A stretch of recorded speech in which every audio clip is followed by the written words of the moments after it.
Peace, peace, and black power, everybody. Peace and power, power. We need power. I started off earlier talking about Dr. Claude Anderson and his tour with Lauryn Hill and Nas, and how we need to do more. There's a black economic and a black power economic tour with Lauryn Hill and Nas. I want people to Google that, right? And that's important. We're working on something similar to that. We did this last year. I did it several times last year, but now Dr. Anderson has taken it to the next level. We need to empower ourselves with this new tool, this new medium of hip hop that Baba TV and people like Sarnetta TV are doing. And so as far as a lot of the contemporary issues that are out there that we are not talking about, it's these hurricanes and how they have ravaged black America. They've ravaged the country. They're ravaging the world all over the Caribbean. These are mostly black people in the Caribbean, right? I don't know if Haiti was hit. Haiti hit? Haiti was hit too. Haiti was hit. Cuba was hit. There's some islands that were totally wiped out. We know Houston was hit. My entire family, my brother, two of my uncles, my niece, they're all in Houston, and they were hit. They were devastated. And so we as black people need to give money to black organizations that are trying to help people who have been devastated by these hurricanes, right? And my brother here is a super duper designer. He deals with the t-shirts. I told him about a vision that I had about voodoo, right? And we've been trained in the West and in Africa and in the Caribbean, except in Haiti, you know. But there's a new influx of Western missionaries in Haiti trying to convince the people that ancestor veneration and the practice of voodoo is evil. It is not evil. I want you in Baba TV, I want y'all to Google this word. Google this word right here, voodoo. Google it, and you will see the meaning. It means divine spirit. It is a West African word. It's not an evil word. We've been trained to look at it as evil, but it's not evil. So I wanted to design a shirt that will be controversial, that people will look at and say, wow, why is he wearing that? Why is she wearing that? But I'm telling you, when I showed Spike Lee it, he said, no problem, give it here. He loved it. He said we need to have this more. We need to be promoting our tradition and our culture more. So I want to talk about African spirituality, African ancestor veneration, right? And I tell people often, without venerating your ancestors, you're nothing. Right? You're going around venerating other people's ancestors without dealing with your own grandmama and great-grandmother and great-grandfather and your great-uncle and aunt that helped you and knew you, and your own mother who may be deceased, and father. Without that, you're nothing. I don't care what anybody tells you. I don't care about you going and worshiping other people without worshiping and venerating your own ancestors, your own bloodline ancestors. They are your direct line into this earth, and they are your direct line once you leave this earth. It's through them. And this brother here helped me to put this together. This only came through a vision. I didn't have that many of them. For those who want to order, you can just go to my Facebook account, Jahi Issa. I got a picture of me and Marcus Garvey up, and inbox me. They're $20 plus shipping and handling of $7, and you can have one. Right? I don't have that many. I only did it for, and this is only for brave people. This is not for everybody. Right? This ain't for the weak in mind. This is for those who want to understand what it means when their ancestor, their mama and daddy, visits them in a dream, their grandmama, and tells them something and touches them. That is voodoo. That is divine spirit, right? And so that's what I'm about, and I think more of us need to be about voodoo and voodoo. Yes, and I don't hide this. This is who I am. I don't hide from it. I'm no longer imprisoned by Western Christianity, right? And confused Islamic studies. No, voodoo is our culture and our tradition. It was the voodoo tradition that helped liberate Haiti, right? It was voodoo, right? So this is what Toussaint Louverture had. This is what Harriet Tubman had. And quiet as it's told, this is what Dr. King had. Voodoo. This is what Frederick Douglass had. Voodoo. Anybody that was great practiced voodoo, but you don't know this because you've been miseducated about it. So I'm asking you, Google the word voodoo and you will see what it means. It is a West African word and it means spirit. That's it. So how do you get to the spirit, which is the source of all life? And that's what I wanted to talk about today on Baba TV. You got any questions, Baba? Hey, so now, when you tell them they need to venerate their ancestors, they need to know a process on how to do that. All right, venerating your ancestors, right? My mother, peace be to her spirit, Laverne Fingers, right? My biological mother, my grandmother, Dorothy Mae Fingers, right? My father, Theodore Lee, right? Those loved ones, my auntie, Paulette Fingers. I have an ancestral altar in my house. When you go into those Asian restaurants, right? Those Chinese restaurants that you love, look around. You've noticed that they have something on the floor and up on the ceilings and near the doors. They have an ancestral shrine right there, right? Why is it that they take their ancestors and empower themselves and we run away from it, right? So you need to set up an altar with your ancestors. It's simple, a candle, a white cloth and a candle, and you feed them and you give them drink. This is how most of the world does. This is nothing new, but those of us in the West have been educated to think that this is evil, right? So to wear this shirt is not for the people who are afraid of what true religion is, true divinity is, the true source of spirit, what God really is. If you're afraid, this isn't for you. Right? So the message that I have for you is not fear. And really, to be of God, it means there is no fear. You don't have fear to really be of God. Right? And so this is what this t-shirt does.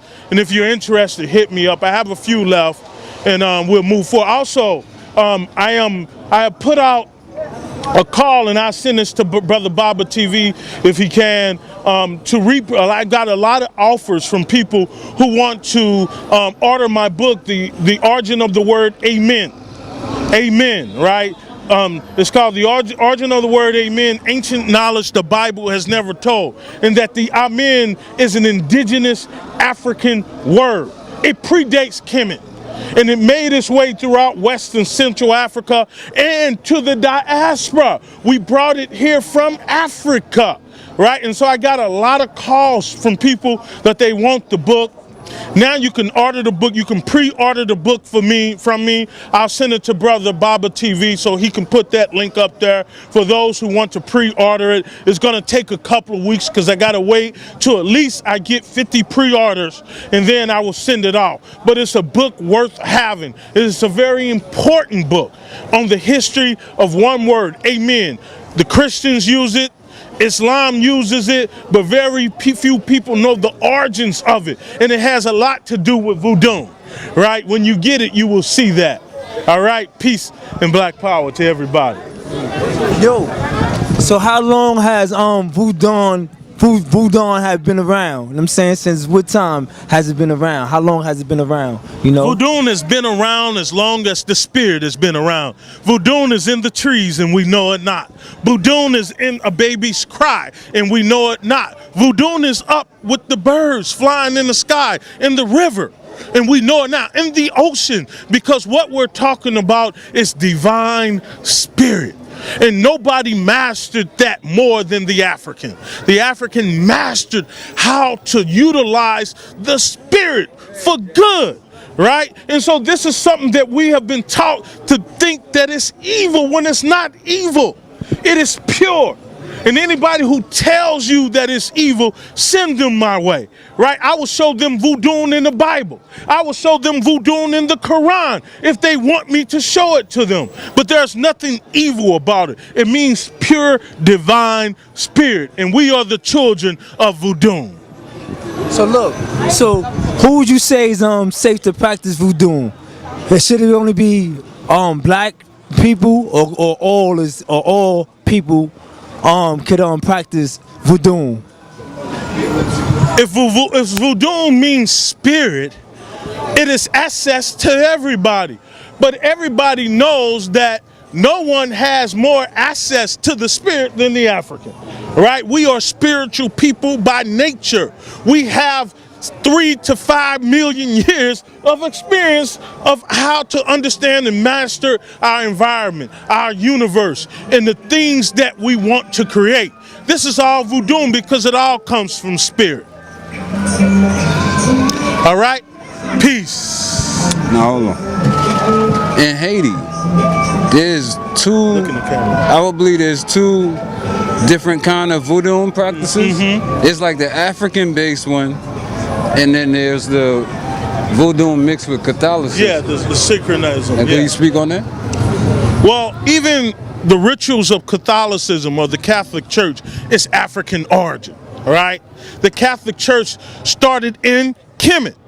People don't know this, right? It didn't start in Europe. People keep forgetting that the Catholic Church in its origins, right, is African, and many of the rituals that they're using is African. Also, the Mormon Church, they practice African culture. Their highest form is Kemet, right? So we have all these groups are practicing our tradition, right? But we are afraid to practice it, right? So what they are doing is mixing it, but it's still spirit.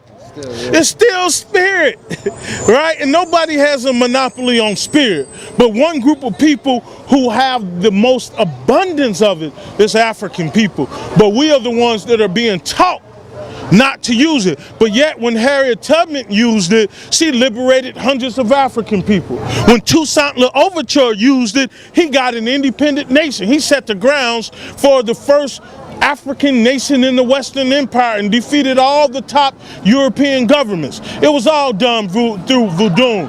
Dr. King attributes voodoo to his success, and some people even say that the day he died. The day that he was assassinated in Memphis, he was looking for his voodoo bag, right? This is stuff that people don't know, right? So voodoo is the core of the universe. It is everything. So people need to just educate themselves on it and get off of what these Europeans have taught us that is evil. And it's not so much of what Europeans taught us, it's what we are teaching ourselves now. We are regurgitating the same foolishness, right? But voodoo in its origins means purity. I'm not going to argue with ignorant people over that. Those who want to know, those who want to seek, let them find. So could you enlighten people on I think it was the Haiti president, Papa Doc Ducavalier? That's right. Right? So could you elaborate and inform the people of that good brother Papa Doc Ducavalier, cause he was, they say that he practiced voodoo. Yeah. You know what I'm saying, and whatnot. So, you know what I mean, I want you to elaborate on that topic there, brother man. Voodoo is energy. It's pure spirit, is energy. You can take a nuclear energy and use it to light up the world, or you can use it for what? To blow up the world, right? You can use it for good, or you can use it for evil, right? The same thing with nuclear energy applies for voodoo. You can use it for good, or you can use it for evil, right? But good always, in the final analysis, outweighs evil. Right, and this is how African people were able to build Kemet and build these great civilizations, by using the spirit for good reasons, by being in tune with the universe. When we say Mami Wata, when we talk about the spirits and the deities that govern the waterways, the rivers, we're saying voodoo, and we know nothing about it. Right? So you can use it for good, you can use it for evil. Some people unfortunately use it for evil, but you can use Christianity for good. Who has used Christianity for evil more than any group of people in the world? We don't have to go far for that. Who has used Islam to enslave African people? Right? So everything in the universe can be used for good and for evil. Yes, indeed. All right. So, but man, I can ask you one question though. Not to get off topic though. So as far as religion go, right? How you think prophecies is fulfilled and whatnot? That's a very broad question. Be a bit more specific.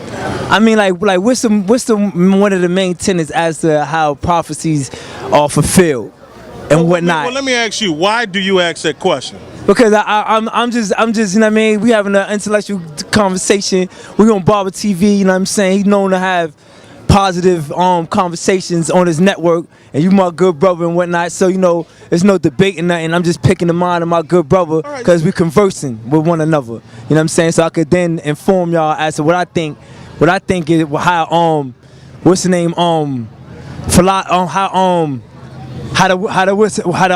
name the prophecies get fulfilled and whatnot. So I'm just picking the brains of my brothers and whatnot, so then I can elaborate on my definition and how I think it come to pass. Well, I'm gonna say this, then I gotta make a run.